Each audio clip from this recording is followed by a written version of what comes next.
Maganda ito. At kailangan natin bantayan to araw-araw na tunay na gawin at hindi lang for the show. Kasi binanata na. Ito na. Bumabanat na si Boying dito kay Tambaluslos, dito kay Martin Maleta. At alam naman natin, malabo pong walang go signal ni Bongbong Marcos yan. Okay yan. Sinasabi ko sa iyo, Boying, okay yan. Talagang imbestigahan na yan at kasuhan na to si basta totoo. Tingnan po natin ito. Speaker Martin Romualdez ang mastermind ng flood control scandal ayon sa Office of the Ombudsman. Ayon sa Ombudsman, mastermind si Martin Maleta. At ang sabwatang Romualdez at Saldico daw ang ugat ng iskandalo. Pero si PBBM tila absuelto. Narito ang exclusive agenda report ni Joash Malimban. Teka muna. Bakit ang mastermind si Tambaluslos at kasabwat si Saldico pero ligtas si Bongbong Marcos? Bakit naman gano'n? Teka muna Okay. Ako, naniniwala ako. In my opinion, mastermind si Bongbong Marcos. Wag nyo, baka mamaya sabihin nyo pinagtatanggol ko. Pero hayaan muna natin. Ang importante, madiin si Tambaluslos. Kasi po, pag nadiin yan si Tambaluslos, magtuturo yan. So wag muna natin kontrahin kahit na hindi nila tinuturo nitong si Boying si Bongbong Marcos, di ba? Alam naman natin magko-connect yan Ang importante, ipatawag, pitpitin, ipakulong si Romualdez nang isiwalat niya yung mga kasama niya. Acting in conspiracy kung ilarawan ng Office of the Ombudsman ang nangyaring korupsyon sa flood control projects sa pagitan ni former House Speaker Martin Romualdez at puganteng si Zaldico. Ayon sa complaint affidavit na isinampa ng Office of the Ombudsman noong April 20, tinatayang aabot sa 56 billion pesos ang umano'y ill-gotten wealth na nakuha ng dalawa mula 2022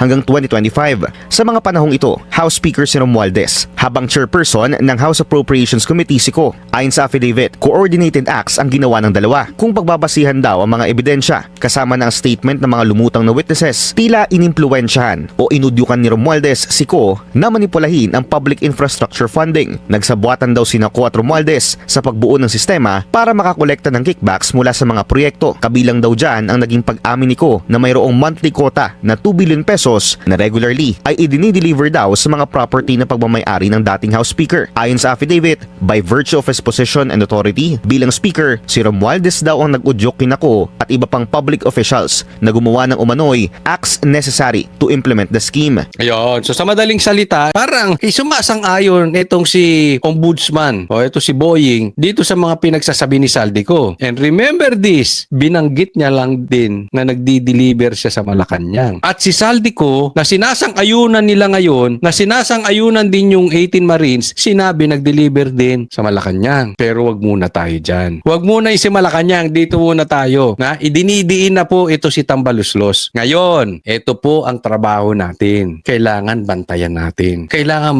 mag-ingay tayo. Kailangan tuluyan to si Martin. One thing for sure, pag tumahimik na at hindi nakasuhan at hindi nagtuloy-tuloy ang kaso ni Romualdez, ni hindi siya naimbestigahan sa Senado, ni hindi pinatawag ng Blue Ribbon, ni hindi pinatawag ng Ombudsman, ni kung sino-sino, sa madaling salita, lip service. Kunwari lang nagsampa ng kaso, pero wala naman. Hindi umuusad. In short, for the show. Guaranteed po yan, mastermind din si Bongbong Marcos. Bakit kanyo? Kasi, ibig sabihin, nag-usap na. Naalala nyo si Martin Romualdez, nagsabi na kung siya ibabagsak, may idadamay siya. Idadamay niya yung mga kasama niya. So, kung nahinto itong pagtugis kay Martin Romualdez, ni hindi na nga natin alam kung nasan si Martin. Panawagan ko sa mga congressman, kahit sino, kahit si Ridon, kahit si Luistro, nakikita pa ba nyo? Pwede nyo bang picturean kung si Martin Romualdez ay nasa Pilipinas pa? Baka nga wala na yan diba? Anong sabi? Hindi nga daw pumapasok yan pero sa attendance present. Di sumasahod yan, diba? Ang tanong nga, eto, tutuluyan ba? Yun. So magtatrabaho tayo lahat. Kalampagin natin ang social media. Huwag tayong magpapaka-relax-relax.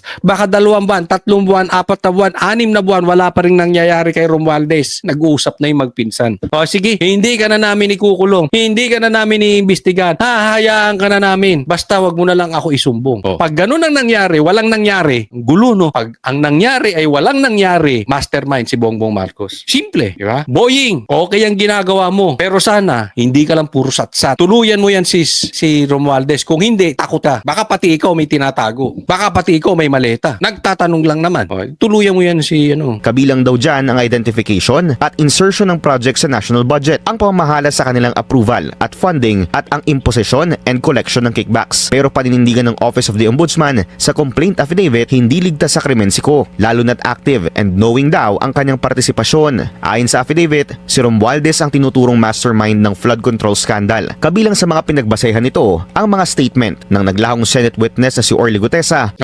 Statement ng Gutesa ginamit. Lacson, anong masasabi mo? Galit na galit ka kay Gutesa. Imbis na inimbestigahan mo si Gutesa. Di ba? Naglabas pa si defensor, si Kong Mike, na pinatatahimik ni Tambaluslos. Ito si Gutesa, di ba? Ganyan po ang strategy niyan. So, dapat makulong talaga to si Tambaluslos. Alam nyo, pag nakulong si Tambaluslos, I guarantee you, tapos na ang problema natin sa flood control projects. Imposibleng hindi yung magsasalta. Imposible. So, tulak natin yan na wala na silang option kung hindi magkulong na isang big fish. At publicly posted videos ni Ko kung saan ikinanta niya si Romualdez at pinsan nitong si PBBM, pero hindi kasama ang Pangulo sa complaint affidavit matapos ang investigasyon ng Ombudsman. How can I be the mastermind? How can you not be the mastermind? Yun ang dapat na tanong sa'yo. How can you not be the mastermind? Ikaw ang speaker. Andyan pa yung anak ng Pangulo, magkakasabwat kayo. Paano nangyari yun? Pare-pares kayo nasa Congress. I was the former Speaker of the House of Representatives. And Exactly. the House of Representatives is only one part of the branch of government, Yun. the legislature. The national budget is not conceived, executed, implemented, bidded out, supervised, and completed by one congressman or even by Congress alone, and certainly not by the Speaker of the House. So, hindi daw nagsisimula yung budget sa Congress, sa Kamara. Ito ay nagsisimula kanina. I will not go quietly and I will not go alone. I will not be the fall guy for other people's corruption. Wala pang formal na kaso sa kasalukuyan si Romualdez, pero bawal muna siyang lumabas ng bansa matapos aprubahan ng Sandigan Bayan ang precautionary hold departure order laban sa kanya. Kasama rin bilang correspondent sa isinampang complaint affidavit ng Ombudsman ang frat brother ni Romualdez na si Jose Paras. Si Paras ang umano'y dummy owner ng Golden Pheasant, ang kumpanyang nagmamay-ari ng controversial property sa 30 Tamarind Road, South Forbes Park na sinasabing bagsakan ng pera ayon kay Ko. Para sa agenda. So, yung Paras na yan, isa pa yan sa babantayan natin. So, Boying, nananawagan kami. Wala na kayong lusot dito. Pag walang nangyari dito kay Tambaluslos, ang iisipin ng taong bayan, garantisado, mastermind si Bongbong Marcos. Maganda ito. At kailangan natin bantayan to araw-araw na tunay na gawin at hindi lang for the show. Kasi binanata na. Ito na. Bumabanat na si Boying dito kay Tambaluslos, dito kay Martin Maleta. At alam naman natin, malabo pong walang go signal ni Bongbong Marcos yan. Okay yan. Sinasabi ko sa iyo, Boying, okay yan. Talagang imbestigahan na yan at kasuhan na to si basta totoo. Tingnan po natin ito. Speaker Martin Romualdez ang mastermind ng flood control scandal ayon sa Office of the Ombudsman. Ayon sa Ombudsman, mastermind si Martin Maleta. At ang sabwatang Romualdez at Saldico daw ang ugat ng iskandalo. Pero si PBBM tila absuelto. Narito ang exclusive agenda report ni Joash Malimban.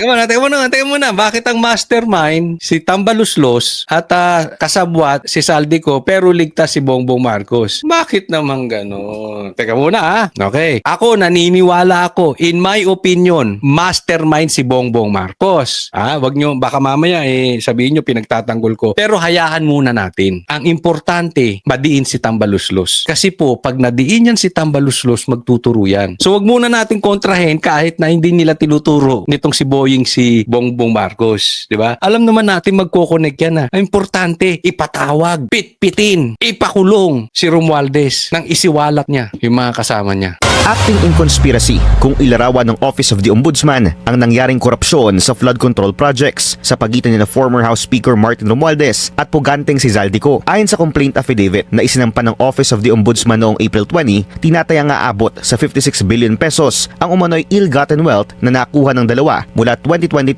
hanggang 2025. Sa mga panahong ito, House Speaker si Romualdez, habang chairperson ng House Appropriations Committee si Ko. Ayon sa affidavit, coordinated acts ang ginawa ng dalawa. Kung pagbabasihan daw ang mga ebidensya kasama ng statement ng mga lumutang na witnesses, tila inimpluwensyahan o inudyukan ni Romualdez si Ko na manipulahin ang public infrastructure funding. Nagsabuatan daw sina Ko at Romualdez sa pagbuo ng sistema para makakolekta ng kickbacks mula sa mga proyekto. Kabilang daw dyan ang naging pag-amin ni Ko na mayroong monthly quota na 2 billion pesos na regularly ay idinideliver daw sa mga property na pagmamayari ng dating House Speaker. Ayon sa affidavit, by virtue of his position and authority bilang Speaker, si Romualdez daw ang nag-udyok kina Ko at iba pang public officials na gumawa ng umano'y acts necessary to implement the scheme. Ayun. So sa madaling salita, parang sumasang-ayon itong si Ombudsman o ito si Boying dito sa mga pinagsasabi ni Saldico. And remember this, binanggit niya lang din na nagdi-deliver siya sa Malacanang. At si Saldico na sinasang-ayunan nila ngayon, na sinasang-ayunan din yung 18 Marines, sinabi nag-deliver din sa Malacanang. Pero wag muna tayo dyan. Wag muna si Malacanang, dito muna tayo. Na idinidiin na po ito si Tambaluslos. Ngayon, ito po ang trabaho natin. Kailangan bantayan natin. Kailangan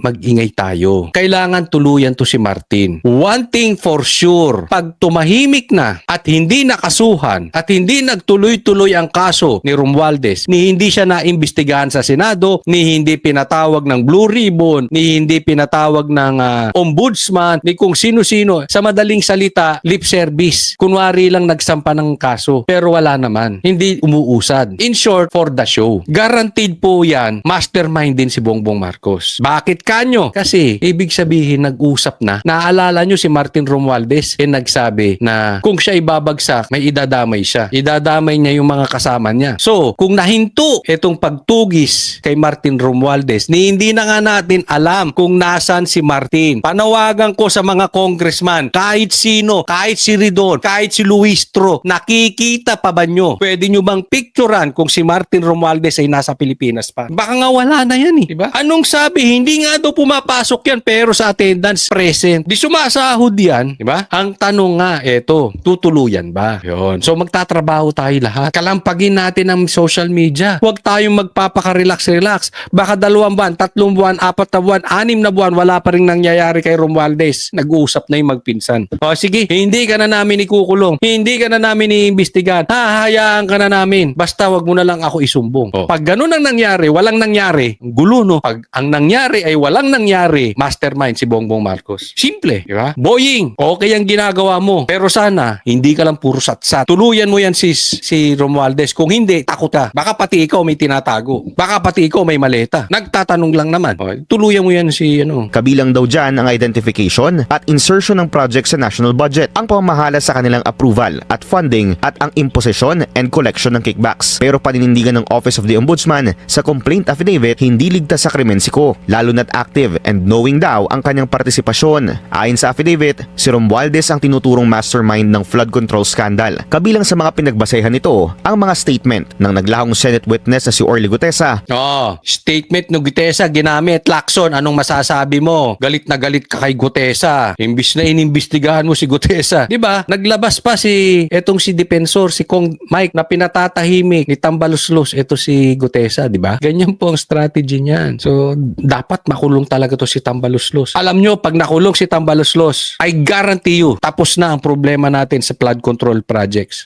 Imposibleng hindi yung magsasalta. Imposible. So, tulak natin yan na wala na silang option kung hindi magkulong na isang big fish. At publicly posted videos ni Ko kung saan ikinanta niya si Romualdez at pinsan nitong si PBBM pero hindi kasama ang Pangulo sa complaint affidavit matapos ang investigasyon ng Ombudsman. How can I be the mastermind? How can you not be the mastermind? Yun ang dapat na tanong sa'yo. How can you not be the mastermind? Ikaw ang speaker. Andyan pa yung anak ng Pangulo, magkakasabwat kayo. Paano nangyari yun? Pare-pares kayo nasa Congress. I was the former Speaker of the House of Representatives. And Exactly. the House of Representatives is only one part of the branch of government, Yun. the legislature. The national budget is not conceived, executed, implemented, bidded out, supervised, and completed by one congressman or even by Congress alone, and certainly not by the Speaker of the House. So, hindi daw nagsisimula yung budget sa Congress, sa Kamara.